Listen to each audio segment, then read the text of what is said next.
Howdy folks, welcome back to Boonedockery. Today I'm going to do a follow-up to the video I did on my bushcraft patrol rig.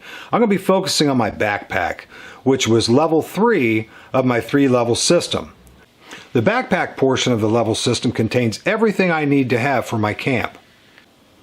I'm going to show you my complete loadout for 2 separate camps, a ground camp and a hammock camp. I will also go through some preventative maintenance checks and services.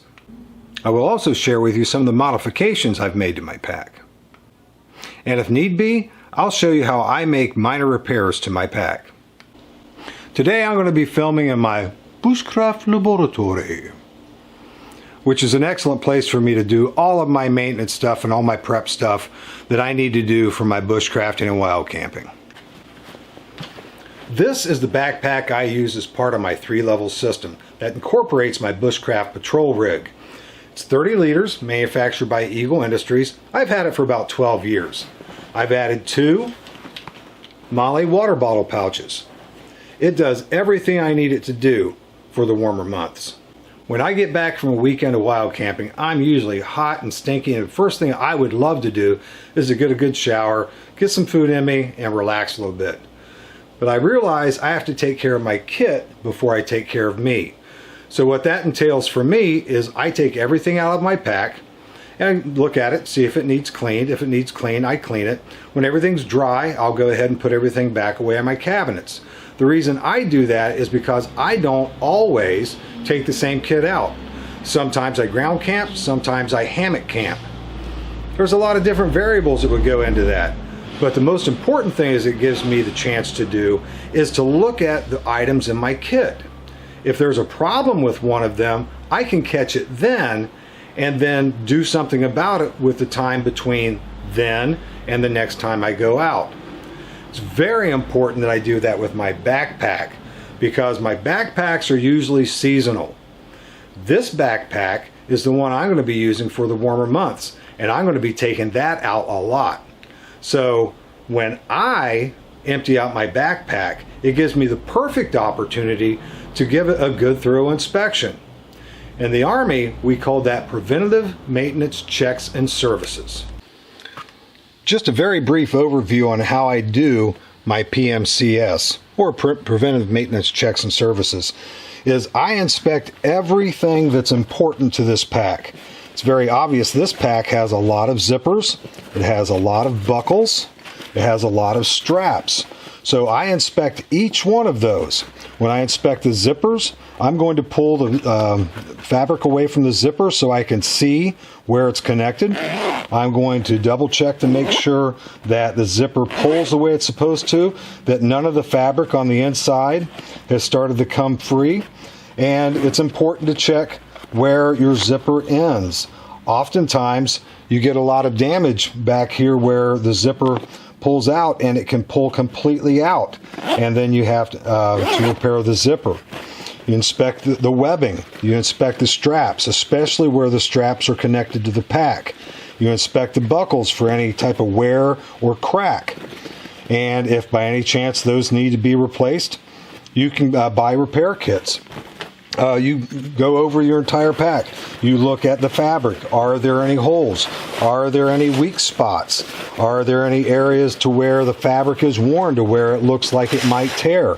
You also want to inspect your add-ons. I can see right here that this particular snap has an issue with it. There's rust developing in there. So I can just take a little bit of 3-in-1 oil, put a little drop right in there,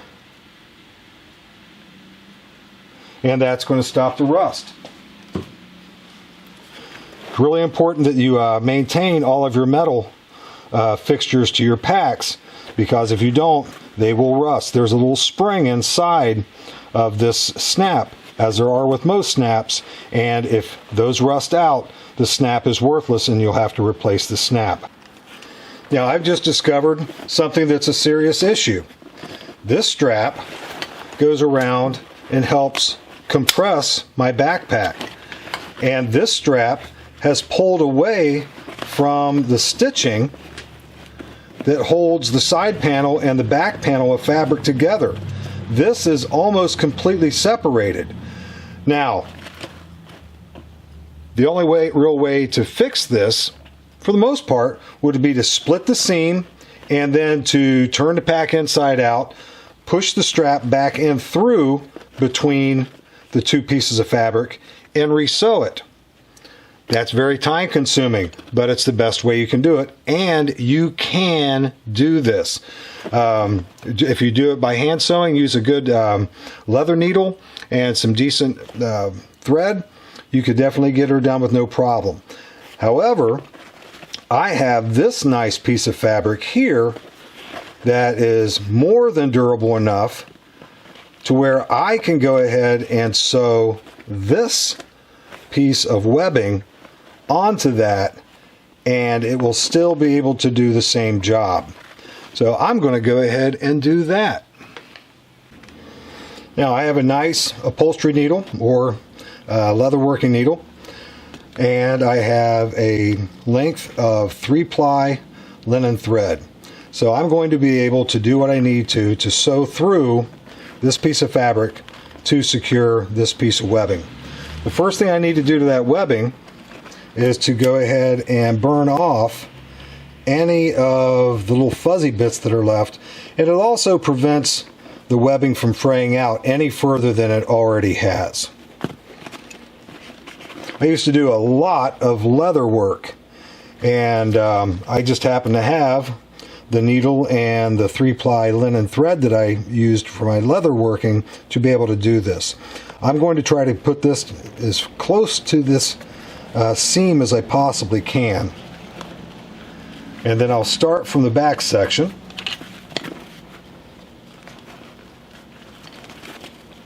and feed that through.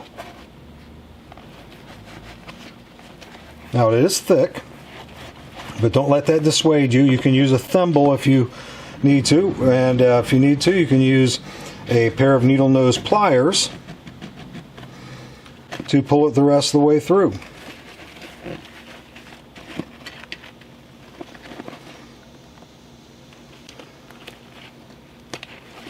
And it's just a very simple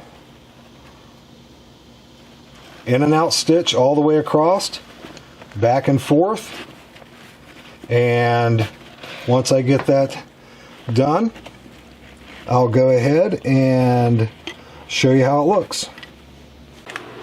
All right, finished my stitching. This is where I burned off the end of the webbing. I have a row back and forth of stitching here, a row back and forth of stitching here, and that is very strong. Back and forth, and that's going to last a good long while now. If by any chance this fails, I can take the time, split the seams, and sew it the way I normally would. But that right there should be more than sufficient to do the job that it needs to do. It's simply just a compression strap, and it doesn't hold that much weight. It's not going to take that much stress.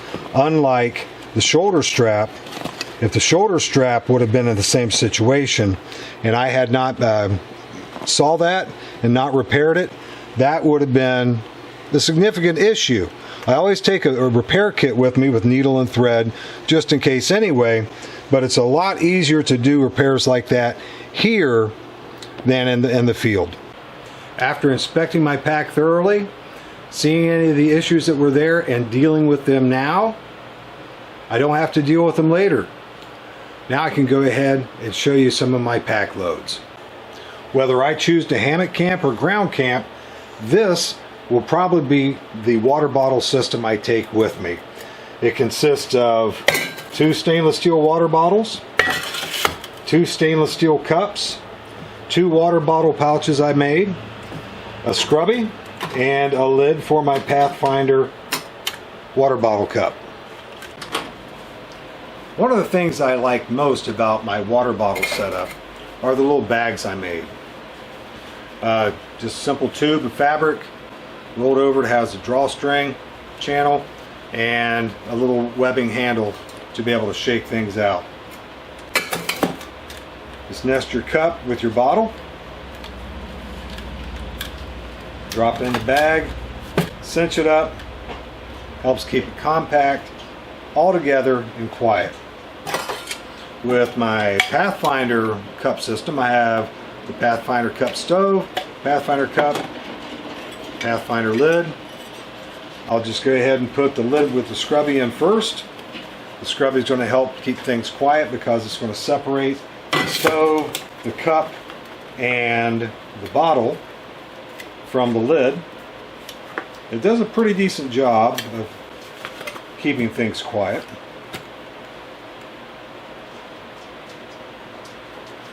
And we're ready to go.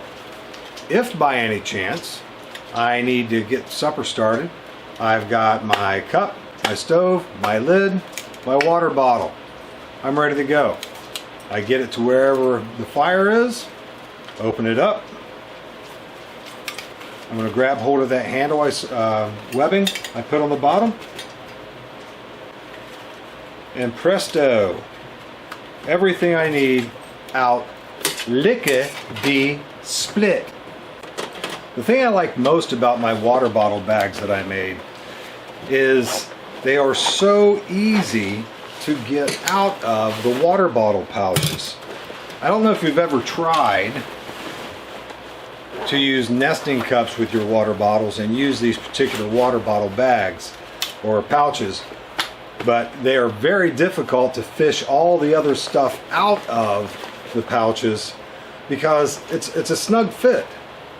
It's very easy to slide these things in with all your components and super easy to slide them out. The first loadout I'm going to share with you is my ground camping kit. It consists of a sleep system and shelter, and that's pretty much it. My sleep system consists of a Helicon Swagman roll I use as a sleeping bag. I also have an inflatable air mattress because I'm old and the ground hurts me. In that same line of thought, I have an inflatable pillow to lay my weary head upon at the end of a long, hard day. The weatherman has been known to be wrong. And let's say the weatherman forecasts it's going to be 60 degrees as an overnight low. Swagman roll is going to be fine. If it drops down to about 50 though, it's not going to keep me very warm. I always try to plan like a plus or minus at least 10 degree variance in the weather. And if the weatherman says it's going to be 60 degrees and I don't prepare for that and it drops down to 50, I'm not probably going to get a very good night's sleep. So Sea to Summit makes a little product, a little sleeping bag liner called the Thermalite Reactor. This particular reactor adds 14 degrees to the insulated factor of your sleep system. So now, instead of having a comfort rating of what I would conservatively say would be 60 degrees, now it can drop down to a minimum comfort rating of about 46. This would keep me into that 10 degree margin. Let's say that I know there's going to be a storm front possibly approaching through. Oftentimes storm fronts will bring through cold weather in front of it or after it and will drop the temperature down substantially. Sea to Summit also makes the Thermalite Reactor Extreme. This little puppy will add 25 degrees to the insulative factor of your sleep system. So this could get me down into the low 40s, upper 30s in a pinch. Or so it's advertised. I've never taken either one of these to that extreme, but I have used them because the weatherman was wrong, and they have gotten me through the night fairly comfortably. Oftentimes, I'll actually start off, especially in the summer, I'll start off on top of my sleeping bag, and I'll use one of these as like a little sheet. Starts getting chilly, I'll crawl in this. Gets a little colder, I'll actually crawl in the sleeping bag, and I'm usually very comfortable for the rest of the night. My shelter system consists of a one Tigris Backwoods Bungalow 2. There's no poles that come with this, so I wind up cutting my own and using those, or I'll tie off on some trees and use a paracord suspension for the shelter, which works really well. It has built-in bug net and an awning, and it's fairly large for as small and as lightweight as it is. With that, I need tent stakes. I have tent stakes for every single one of the stake down position and also for all the guy out positions. I always take 2 extra tent stakes with me for incidentals. Perhaps a tent stake will bend, I lose one, I find a need to use a stake for another tie out of some type. I'll have at least 1 to 2 extra with me anytime I need it. Cordage, I always take the cordage for what I need, since the backwoods bungalow comes with all the guy out lines that it needs. There's not a whole lot of need to take a bunch of extras, but I always take one for my backpack tree hanger, and also for a tree hanger for my bushcraft patrol rig, and I'll take a couple extra pieces just in case. The next loadout I'm going to show you is my hammock camping kit.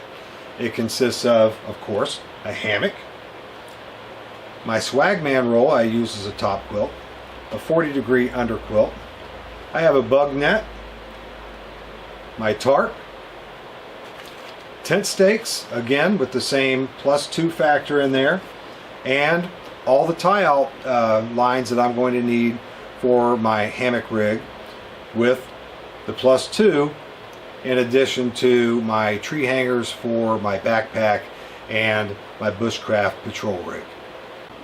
What I have here is a layout of both of my loadouts. I have my hammock camping loadout here, my ground camping loadout here, plus the items that are in the middle are items that would cross over that I would use for either one. Cordage, tent stakes, Swagman roll, water bottles, backpack, I would use for either one. As you can see, they take up pretty much exactly the same amount of space in my backpack. What I have here is my cook system and my food that I would be taking out for 2 days. On the back row, you already seen these earlier. These are my water bottles and nesting steel cups / cook pots. I have a freeze-dried meal koozie that I made. Does a fantastic job of keeping things hot for quite some time. I have the water bottle bags that I made. I have an insulated coffee cup, coffee, creamer, raw honey I use for sweetener. I have protein jerky type product here from Epic, which is fantastic. I have high energy trail mix. I have 2 Mountain House meals, and both of these are 2+ servings. I have what I call hand to mouth food, which is high energy, high protein, high calorie bars, and the Esbit folding solid fuel stove, and 16 heat tabs. This is what I would be taking out for 2 days. As it lays out, it looks like a lot of bulk, but what I do is all of my coffee and my creamers will go in a Ziploc bag and fit inside my coffee cup. My Mountain House meals, since each one is 2 servings, this one's 2.5, I open each one of these up and divvy out half of the biscuits and gravy into one Ziploc bag, half into another. I do the same thing with this. I put half in one Ziploc bag, half in the other. I will keep one of these Mountain House bags and put all 4 of those individual servings in one. Let's say I'm going to take this one out. So this one will actually have both servings of stroganoff and both servings of biscuits and gravy in this bag, and this bag will go inside my freeze-dried meal koozie. That reduces the size of them, and it also gives me realistic serving sizes. I do the same thing with the trail mix. I will break that down into 4 Ziploc bags, and I like to graze throughout the day. And that means if I feel a little bit of hunger come on, I grab some of my hand-to-mouth food, I'll eat that and go on with the day. continually eating throughout the day, continually drinking water throughout the day. So that reduces a tremendous amount of the bulk. But believe it or not, these small bits of food here, which doesn't look like a whole lot of food, winds up being 2,345 calories per day. So this is going to give me plenty of calories for the day, if not in excess. But I'm going to be moving, I'm going to be exercising, so I'm definitely going to be burning up those calories. And since I'm grazing throughout the day, I'm not going to get to the point to where I have a great big huge meal and start feeling lethargic and not being able to really enjoy my time outside.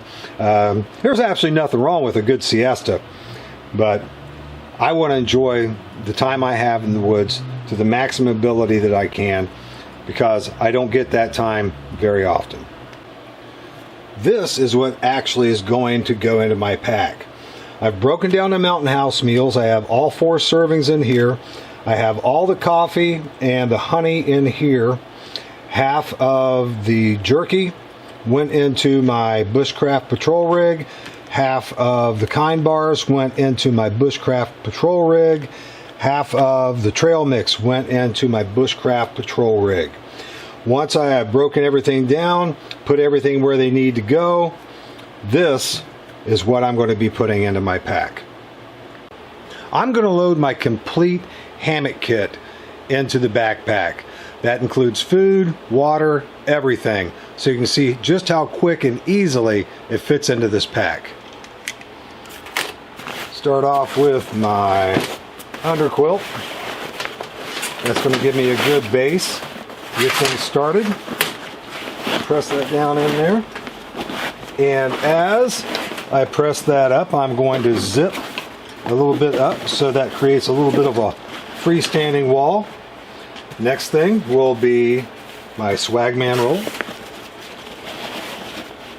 and my hammock.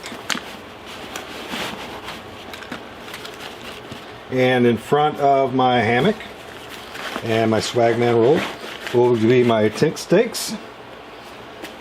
On top here is going to be my cordage. Zip this up just a little bit more. Press that down. On top here is my bug net. Balance that out nice. And at the very top, which is the most important to me, is my shelter, my tarp, and I'm going to zip it up.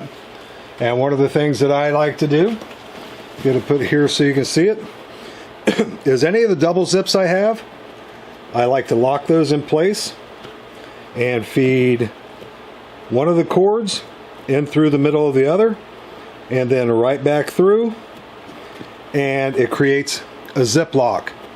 So therefore, if a branch or greenbrier or something like that grabs hold of one of the cords, pulls it, it's not going to unzip it. You're not going to lose anything as you're walking. Now, go ahead and load in my water bottle pouches, my water bottle bags,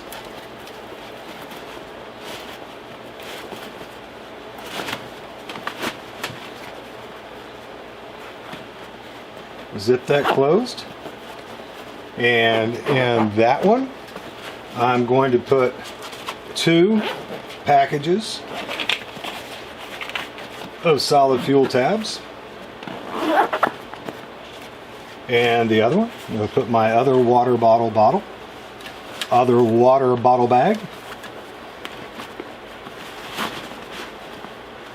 Zip that closed.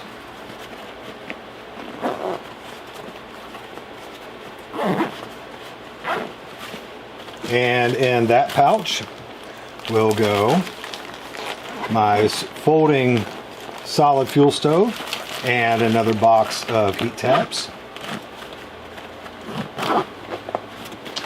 In this large front pouch is going to go all of my food items. My coffee cup of coffee, my freeze-dried meals,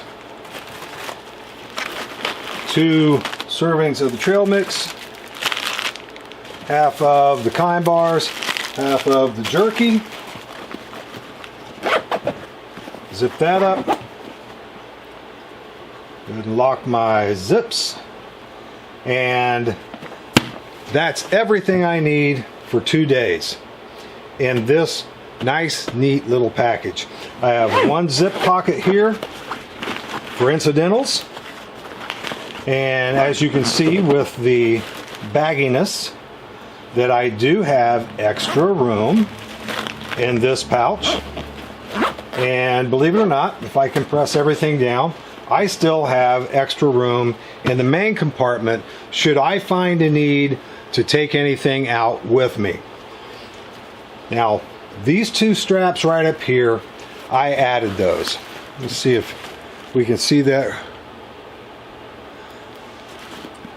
I simply added these just so I was able to have an attachment point for my Camelback bladder, and they work out really well. And I also attached the bottom of my water bottle, my Camelback bag down here, so we have connection points here and up on top. This is the backpack component, fully loaded, ready to go to the woods for my 3-level system, which includes my bushcraft patrol rig. Now, before I take this anywhere, I need to make sure that all of these things are not flopping around and is not going to shift around in the pack. So what that's going to involve is me using compression straps to get that job done. This lower section here, this is the area I actually repaired, and I'm going to pull that around and clip that. I'm going to do the same thing over here. I always clip them together before I cinch them down. That way it's an even compression. And the way I'm going to go about doing that, set her down right like that.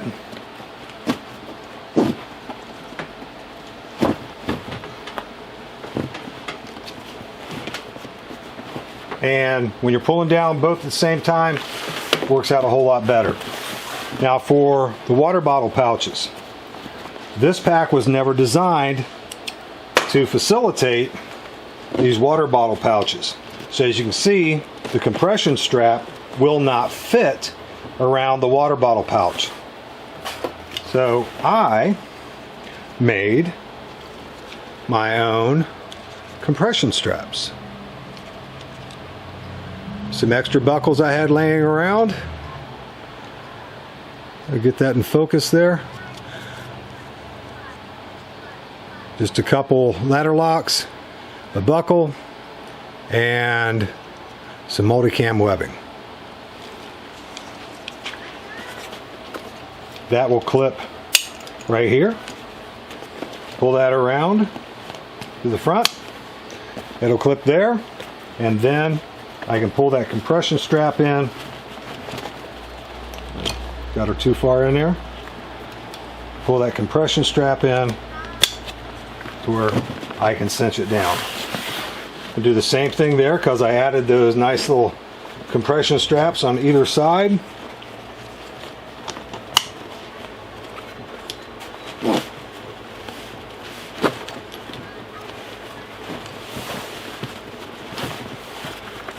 So now these things are not going to flop around, they're not going to shift weight, and now I can go ahead and add my hydration system. Just run these through the D-rings that I added to it. Put those in.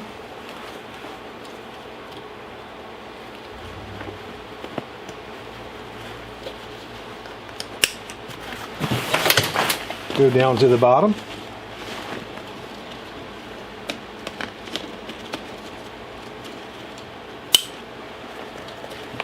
Feed those through the loops that are already on the pack.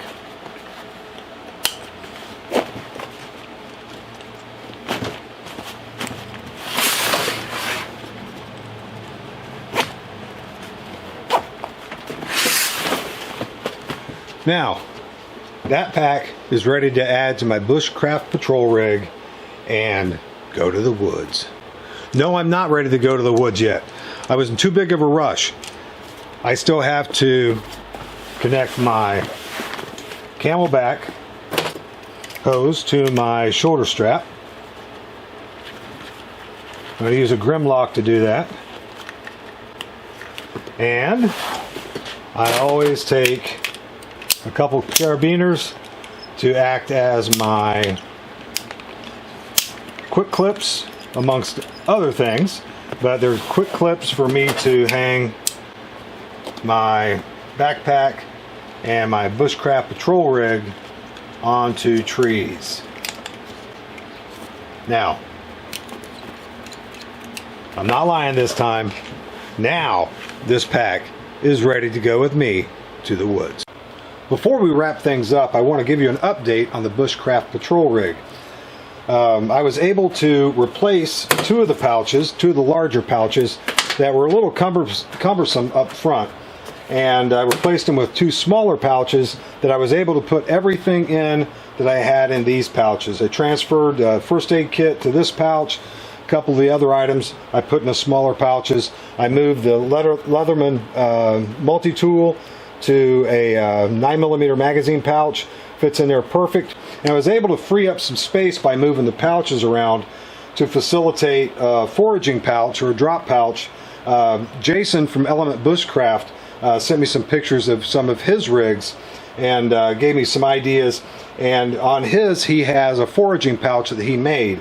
So I definitely wanted to have some space freed up for a drop pouch or a foraging pouch, which will work out great right here. I'm going to go ahead and weigh these for you so you can see how much they weigh. I was able to take 2 pounds off of the bushcraft patrol rig by streamlining a little bit, removing pouches and removing a couple of the things that were redundant, a few of the fire starters, things like that. We'll go ahead and show you how much that weighs and how much the backpack weighs, and then we'll go ahead and wrap things up. I have a luggage scale here I want to use to weigh the pack in the bushcraft patrol rig. Let you see that. I think that's right at 10 pounds. It was 12 and some odd ounces. And my backpack element with 5 liters of water.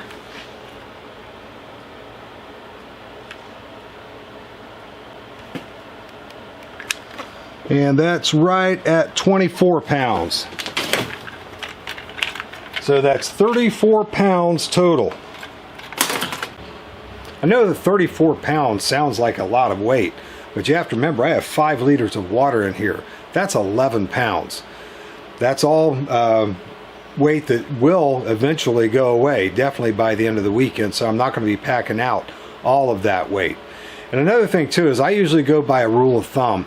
If I can have a pack weight that's going to be for the max load for me for a weekend that's going to be 20% my body weight, then that's going to work out pretty well.